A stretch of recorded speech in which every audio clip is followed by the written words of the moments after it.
Fala galera, português fundamental na área comigo, professor Gersonias. Galera, a gente segue a nossa jornada de aulas de hoje, certo? Essa segunda aula ela já vai ser mais tranquila, menos pesada. Ortografia, tem regras até que eu sei que vocês conhecem. Outras regras, naturalmente, vocês conseguem aplicar também sem nenhum problema. Porém, a gente vai focar aqui na apostila. Hoje eu enviei um PDF aí para vocês e ele tem várias outras regrinhas também. Mas eu vou focar naquilo que necessita de uma explicação do professor. Na apostila tem coisas que vocês podem muito bem ler e na leitura de vocês, vocês podem ali, né, compreender, certo? Então vamos seguir. Vamos ver o que tem para a aula de hoje, né? O assunto ortografia, como eu já falei, e já vamos iniciar aqui com algumas regrinhas básicas. Galera, entre as letras mais difíceis, opa, passou demais. Entre as letras mais difíceis que eu acho para vocês aplicar está a letra Z, a G, X e CH, né? Na hora de representar os sons, é as que mais causam dúvidas na hora de escrever. Você fica em dúvida muitas vezes, é com Z ou é com S, né? A gente sabe que o som de Z pode ser representado tanto pela letra Z como também pela letra S. Assim como também o G muitas vezes causa dúvida porque você fica confuso, né? Vai representar pela letra J ou G, né? É claro que aquele G é mais glotal, né? Aquele de guerra, né? Aquele de gol, por exemplo, gol, melhor ainda, de gol, né? Aquele de Gal Gadot, a Mulher Maravilha, enfim, esse G aí você não tem dúvida. Mas aquele G que tem som de J, né? Você já fica com dúvida. E o X e o CH, né? Quando é que eu uso X ou CH, né? Também tem essa dúvida aí muito grande, às vezes, na cabeça dos alunos, né?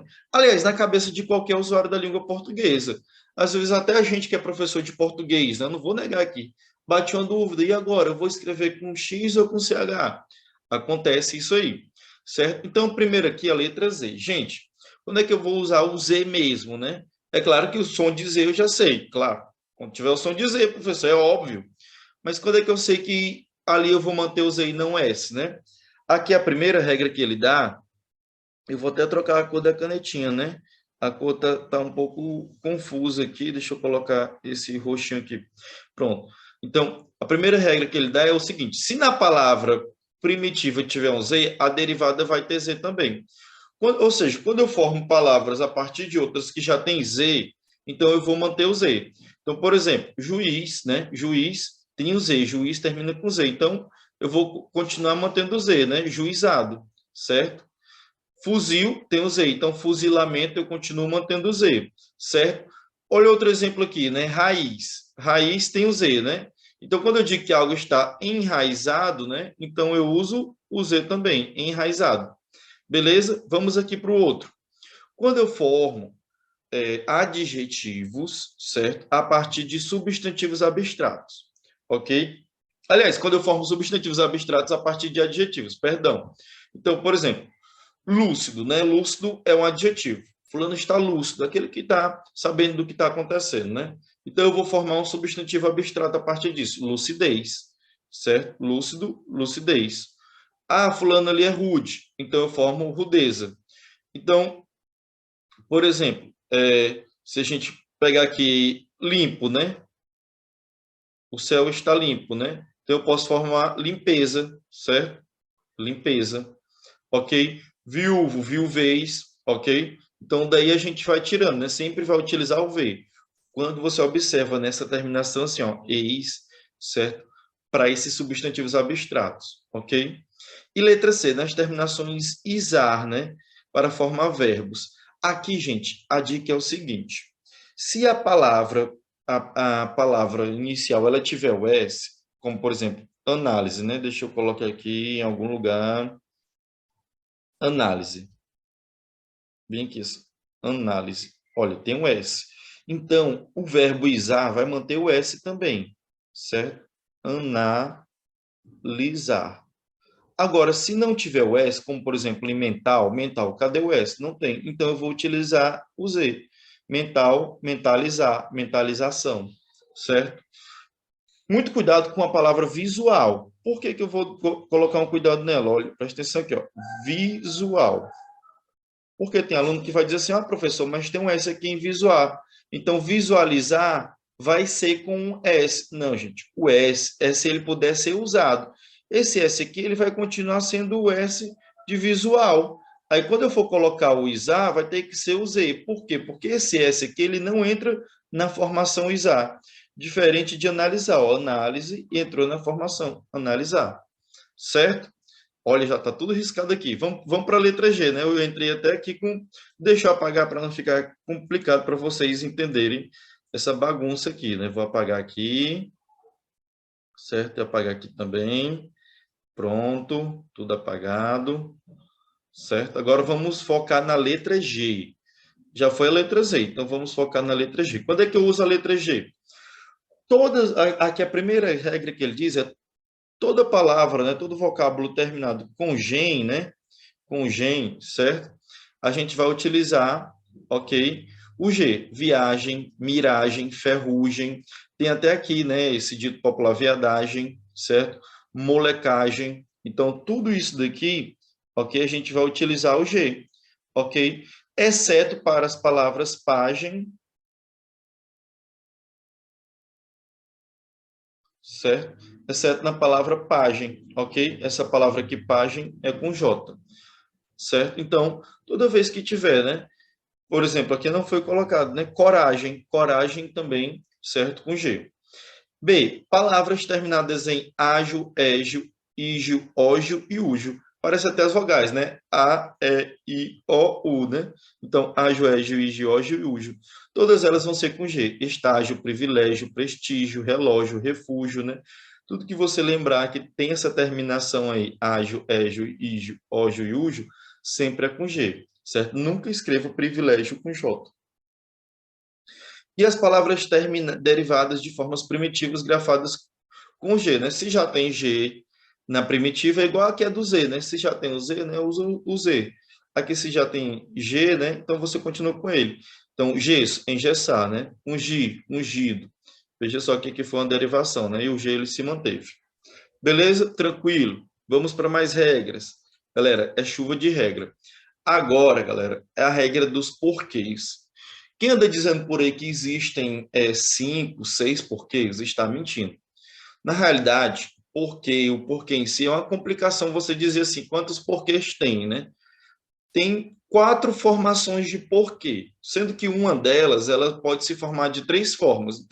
Então se divide em muita coisa, né? Não tem como você dizer, são tantos porquês, né? Tá aparecendo aqui a série Os 13 Porquês, né? Hey, it's Hannah. Hannah Baker. Holy shit. Settle in, because I'm about to tell you the story of my life. More specifically, why my life ended. And if you're listening to this tape, you're one of the reasons why. Não são 13 porquês também não, relaxem, vão ser menos do que lá a mocinha da série, né? Enfim, o que que acontece? O porquê, gente, eles resumem geralmente a 4, a galera resume a 4, por uma informação que é aquela de quando você utiliza no início de pergunta, é esse separado sem acento. No final, é separado com acento. No meio de frase, aquele junto sem acento. E quando ele tem valor de substantivo, você utiliza ele junto com acento. Eles querem resumir assim, e facilita, eu não vou mentir que facilita. Mas a história não é bem por aí. E aqui a gente está entregando tudo para vocês, certo? A história não fica resumida somente a isso. Então, muito cuidado com isso. Dá para dividir em 4 porquês? Dá, porque a gente vai se basear na formação, no tipo de formação. Então, esse daqui, ó, porquê? Ele é a formação de uma preposição, por, né? Mas 3 tipos de quê? Pode ser o pronome interrogativo, né? O advérbio interrogativo. É esse que serve para fazer a pergunta, né? Por que a galinha atravessou a rua? Então, esse porquê aqui é o que é usado para as perguntas. Então, você pode substituir ele para entender por qual razão, né? Por qual razão a galinha atravessou a rua. Quando você substituir esse porquê, por qual razão e der certo, é porque ele é esse separado, sem acento. Também você pode substituir ele pelo qual. Se você substituir ele pelo qual, já é a preposição por, mas o pronome relativo que. Ele geralmente aparece no meio de frase. E é por isso, galera, que não dá para confiar somente naquela regra de todo porquê que aparece em meio de frase vai ser o junto sem acento. Não, esse daqui a gente acabou de ver. Olha a frase aqui, ó. A razão por que o aluno faltou à aula não foi explicada. Aqui é separado, gente. Então, esse porquezinho aqui, né, ele não pode ser junto. E o que acontece? Para você fazer o teste, né, saber se ele realmente é separado, você troca ele pelo qual. Só fazer essa troca, né? A razão pela qual, né, no caso vai ficar no feminino, porque razão está no feminino, então a razão pela qual o aluno faltou à aula não foi explicada. Então tem essas trocas também, né? Veja que aqui você faz a troca por qual razão, né? Esse outro você faz a troca pelo qual, né? Ou as suas flexões, né? No caso, pela qual, pelas quais, pelos quais, enfim. O outro, o terceiro desse daqui a gente só viu um porquê até agora, hein? Que é justamente o por, a preposição, mais a conjunção subordinativa integrante, né?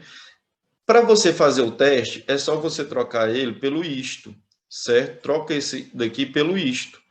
Como é que vai ser isso, professor? Como é que vai ser isto, né? Ou trocar, ou piada, professor. Enfim, meu Deus. Então, como é que vai ser? Vamos ver logo na prática. Depois eu explico para vocês aqui alguma coisa, se for necessário. Diz o seguinte: revelou-se irrequieta, né? Porque começássemos a festa. Então, ela estava irrequieta, né? Para o começo da festa. É isso que ele quer dizer. Para você fazer a troca, né? Você descobrir se é esse porquê mesmo, é só você muito bem dar uma olhada, né, nesse que aqui e trocar ele pelo isto, né? Revelou-se irrequieta por isto, né? Então, troca toda essa frase aqui pelo isto, né? Nem só o que, é só a frase toda. Então, revelou-se irrequieta por isto. Então, quando você observar que é possível essa troca, então, o porquê que tem aqui no meio da frase, ele vai ser separado, né? Dessa forma aqui. Beleza? Esse foi só o primeiro, né? A primeira forma de se escrever porquê. A segunda forma de se escrever é ele junto sem o acento. A gente está falando, por enquanto, só do sem acento. O junto sem acento, ou ele vai ser conjunção coordenativa ou conjunção subordinativa. Qual a diferença? Um vai ser explicativo e o outro, né? Ele vai ser causal, né? De causa e consequência.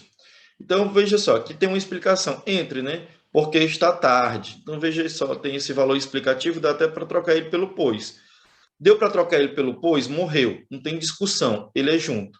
Então, isso facilita até você reconhecer os outros, né? Os outros a gente troca pelo por qual razão, pela qual, né? E o por isto.